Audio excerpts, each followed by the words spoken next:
ચાલો બાળકો, હવે આપણે શું ભણવાનું છે ખબર? શ્રેણિકનો અદિશ વડે ગુણાકાર. શ્રેણિક નો અદિશ વડે ગુણાકાર એટલે એક સંખ્યા, અચળ સંખ્યા વડે ગુણાકાર. અદિશ વડે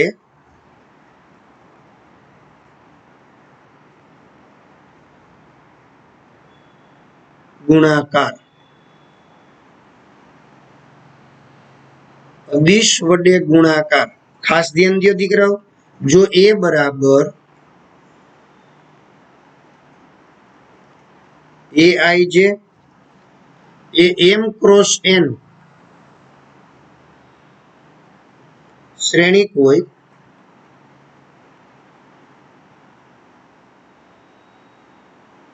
અને કોઈક k belongs to r, કોઈક k belongs to r,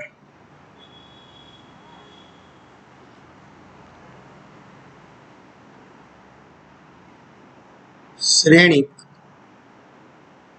જો આપણે અહીંયા લખીએ છીએ કે aij એટલે દરેકે દરેક ઘટકને ને શ્રેણિક a નો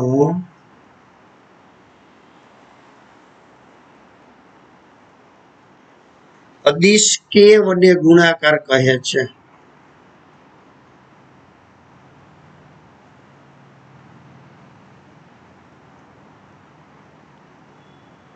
ગુણાકાર કહે છે, જેને કે એ વડે દર્શાવાય.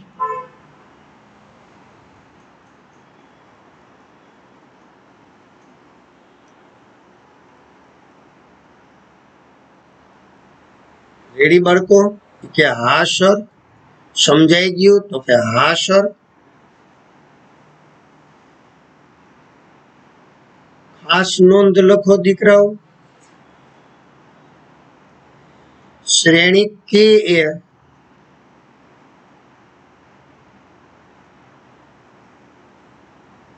માં એના દરેક ઘટકને કે વડે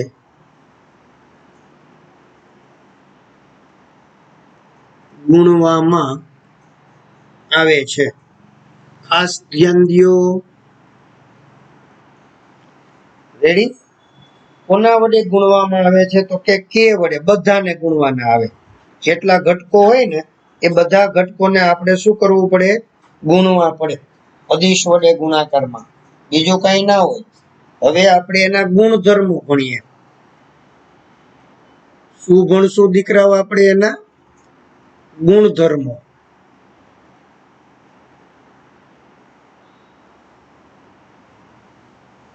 ગુણધર્મો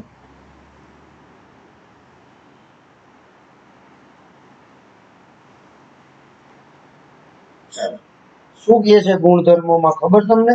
સાવ સહેલું, કે કૌંસમાં a પ્લસ બી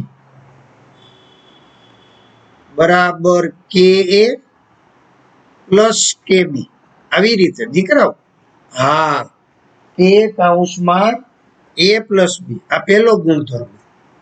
હવે બીજો ગુણધર્મ કે પ્લસ એલ. આવા બે હોય આપણી પાસે, કે પ્લસ એલ અને પાછળ એ હોય તો આને આવી રીતે લખાય કે એ વત્તા એલ એ.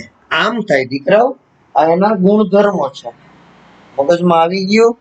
એ કે હા સર, એકદમ સરળ છે. હવે આપણે ત્રીજો ગુણધર્મ કે એલ અને એ હોય તો આપણે એને આ રીતે પણ લખી શકીએ કે એલ એ. રેડી? હવે ચોથો ગુણધર્મ સાવ સહેલું, સાવ સહેલું. મગજમાં આવ્યું? 1 into a.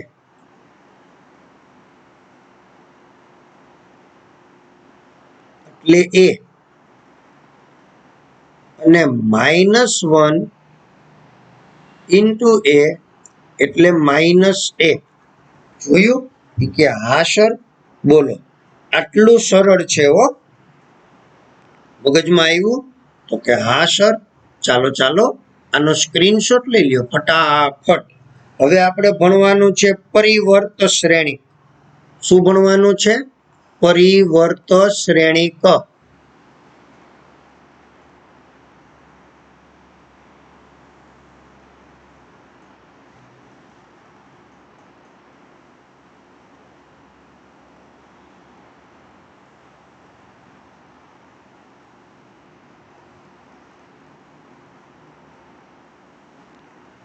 પરિવર્ત શ્રેણીક દીકરાઓ એકદમ સરળ છે. ખ્યાલ આવ્યો કે હા સર અમને તો સમજાઈ ગયું. મેં તો પછી ચાલો ચાલો પરિવર્ત શ્રેણીક એટલે શું? તો અનુરૂપ હારને અનુરૂપ સ્તંભમાં ફેરવવાની. લ્યો હા જુઓ, જો a બરાબર aij m ક્રોસ n શ્રેણીકની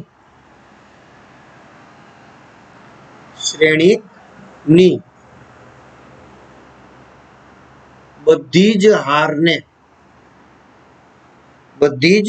હારને અનુરૂપ સ્તંભમાં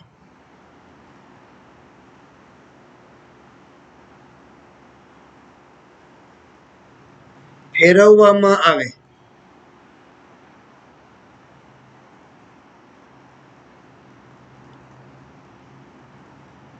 તો તેથી બનતા શ્રેણીકને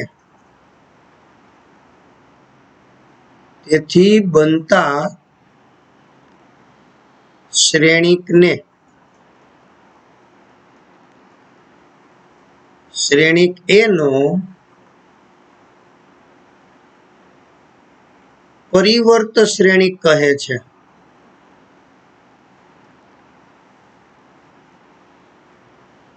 એને કહેશું a⁻t ટ્રાન્સપોઝ અથવા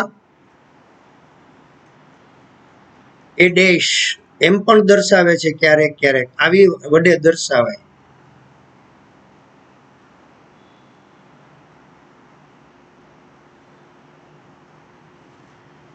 ખ્યાલ આવ્યો? a⁻t અથવા a ડેશ વડે દર્શાવાય છે. આ એને પરિવર્ત શ્રેણીક કહે. સાવ સહેલું એક એક્ઝામ્પલ લઈએ ને એટલે તમને આઈડિયા આવી જશે બાળકો. a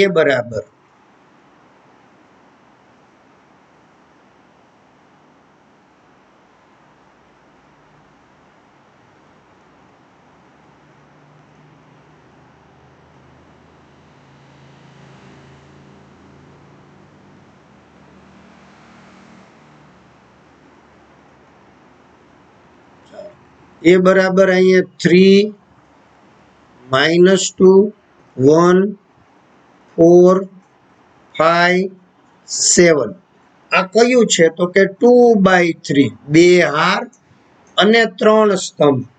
આ એક હાર, આ બીજી હાર. મને કે સાચી વાત છે સાહેબ. પછી આ 1 2 અને 3 સ્તંભ છે.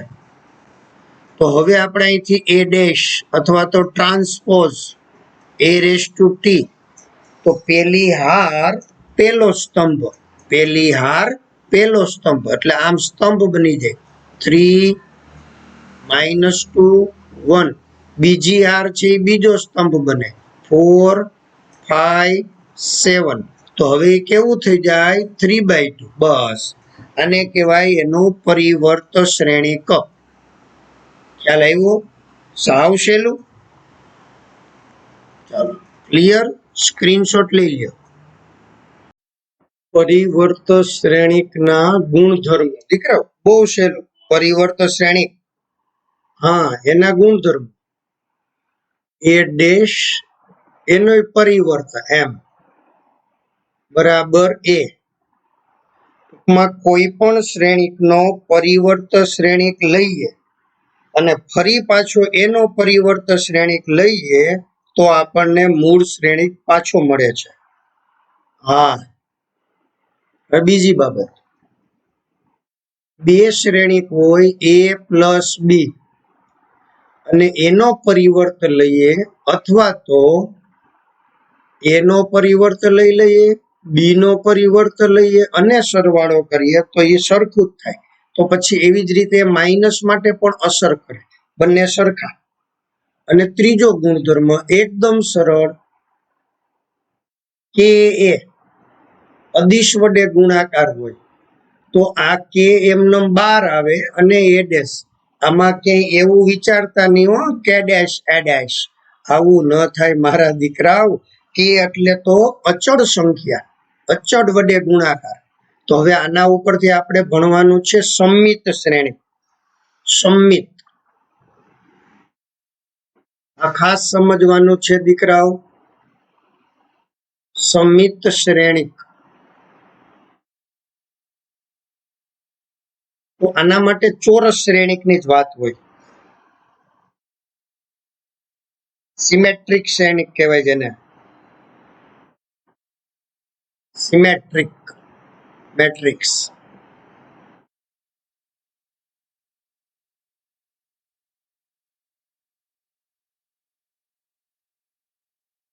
જે ચોરસ શ્રેણિક માટે, જો ચોરસ શ્રેણિક એમ લખી નાખીએ, જો ચોરસ શ્રેણિક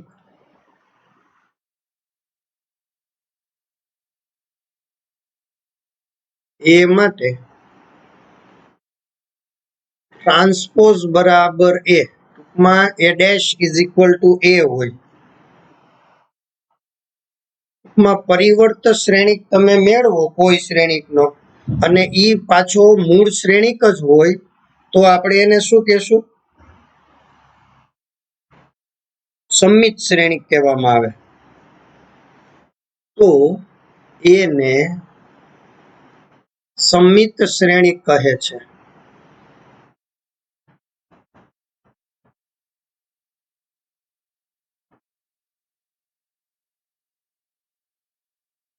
ખ્યાલ આવ્યો? હમણાં હવે તમને અહીંયા એક સમજાવી દઉં. આવી રીતે કોઈ શ્રેણિક લખેલું હોય, ચોરસ, ઈ ફાઇનલ દીકરાઓ. ચોરસ શ્રેણિક હોવો જોઈએ તો જ સંમિત શ્રેણિક મળે, નહીં તો ના મળે. રેડી? આમ આ 2, 3, 4 તો ઈ જ પાછા અહીંયા હોવા જોઈએ, 3 અને 4. હવે અહીંયા -2, 3 આ 7 તો ઈ જ પાછા અહીંયા હોવા જોઈએ, અહીંયા ગમે એ સંખ્યા. હવે આપણે આનો ટ્રાન્સપોઝ લઈએ, પરિવર્ત શ્રેણિક લઈએ. શ્રેણિક એનો પરિવર્ત શ્રેણિક લઈએ. પરિવર્તનની તો ખ્યાલ છે ને તમને? પરિવર્ત શ્રેણિક કોને કહેવાય બાળકો? તો કે અનુરૂપ હારને અનુરૂપ સ્તંભમાં ફેરવવામાં આવે. તો આ પેલી હાર છે એ અહીંયા પેલો સ્તંભ બની જાય. બીજી હાર છે એ બીજો સ્તંભ બને. 3 -2 7 ત્રીજી હાર છે એ ત્રીજો સ્તંભ બને. તો હવે તમે આમાં જુઓ જી શું થયું, તો કે અહીંયા a રેસ ટુ ટી એટલે કે ટ્રાન્સપોઝ છે એ જ a છે. હા કે ના? કે હા સર. જોયું તમે? કે હા સર. બસ આને શું કહેવાય? તો કે સંમિત શ્રેણિક. એટલે કે aij is equal two aji. આમ કે છે, આનો મીનિંગ આવો થાય. aij is equal two aji. પણ ચોરસ શ્રેણિક હોય તો જ લાગુ પડે હો. ચાલો આનો સ્ક્રીનશોટ લઈ લો. હવે આપણે નવું શીખીએ, વિસંમિત શ્રેણિક. આગળ નામમાં લખી નાખીએ વિસંમિત શ્રેણિક. એને કહેવાય skew symmetric.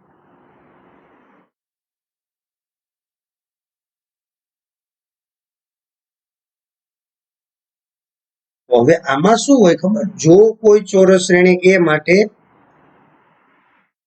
A raise to T એટલે transpose is equal to minus A થાય તો એને વિસમિત શ્રેણિક કહે છે. કેવો શ્રેણિક કહે છે? વિસમિત શ્રેણિક. તો વિસમિત શ્રેણિક માટે એક ખાસ બહુ મજા આવે એવો ગુણધર્મ છે. એના વિકર્ણના બધા ઘટકો 0 હોય. હા, હમણાં આપણે અહીંયા લખીએ વિસમિત શ્રેણિક કેને કહેવાય? અહીંયા લખશું ને એટલે આઈડિયા આવી જશે તમને. હો,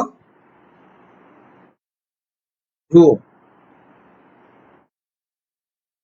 0 2 -3 તો એ જ વસ્તુ અહીંયા માઇનસ બદલી જાય, -2 અને 3 આવી થઈ જાય. હવે અહીંયા 0 5 તો એ જ 5 પાછા અહીંયા માઇનસ હોય અને 0. ટૂંકમાં આવો કોઈ શ્રેણિક હોય, આવો શ્રેણિક. હવે એનો આપણે ટ્રાન્સપોઝ લઈએ તો શું થાય? 0 2 -3 ટ્રાન્સપોઝ એટલે ખબર પડી ગઈ. પેલી હાર હોય એ પેલો સ્તંભ બને, બીજી હાર છે એ બીજો સ્તંભ બને અને ત્રીજી હાર છે એ ત્રીજો સ્તંભ બને. તો અહીંયા શું મળ્યું? a raise to t is equal two -a મળે છે. જુઓ મળે છે તો કે હા sir, a raise to t is equal two -a. કહ્યું કે હા સર. તો આને કહેવાય વિસમિત શ્રેણિક કહેવાય. હવે આપણે એક નાનકડો પ્રમેય ભણવાનો છે. ચાલો આનો સ્ક્રીનશોટ લઈ લ્યો.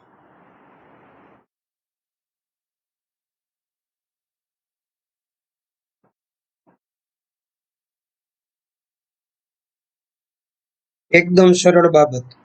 જેના ઘટકો વાસ્તવિક સંખ્યા હોય, જેના ઘટકો શું હોય દીકરાઓ? વાસ્તવિક સંખ્યાઓ હોય.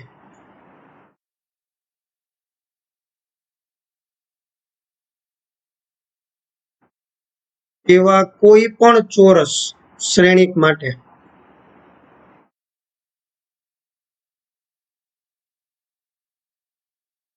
એવા કોઈ પણ ચોરસ શ્રેણિક માટે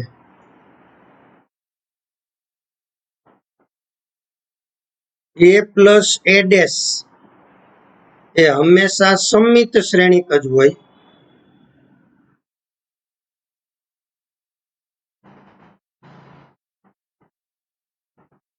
a માઇનસ a ડેશ એટલે કે a ટ્રાન્સપોઝ એ વિસમિત શ્રેણિક હોય હંમેશને માટે. યાદ રાખજો દીકરાઓ, આ પ્રમેય છે. શું છે? પ્રમેય છે. હવે બીજો આપણે પ્રમેય શીખીએ.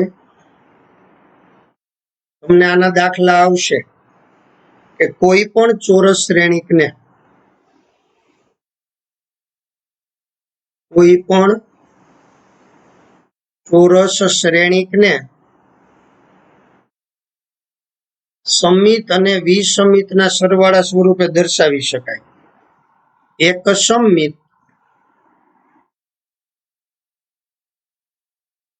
અને એક વિસમિત.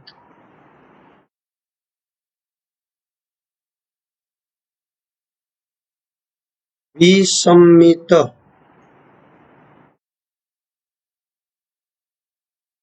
શ્રેણિકના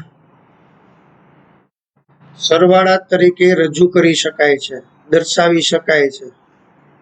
સરવાળા તરીકે દર્શાવી શકાય છે. કે કોઈ પણ શ્રેણિક હોય એ હાવ હેલું છે, 1/2 a plus 1/2 a minus a race to T. Ready? હવે આ છે સમમિત સ્વરૂપ અને આ છે વિસમિત સ્વરૂપ. એટલે એક સમમિત હોય અને બીજો વિસમિત હોય. આમ બે નો સરવાળો કરો તો તમને કોઈ પણ શ્રેણિક મળતો હોય. આપણે આવશે આગળ જતા હો.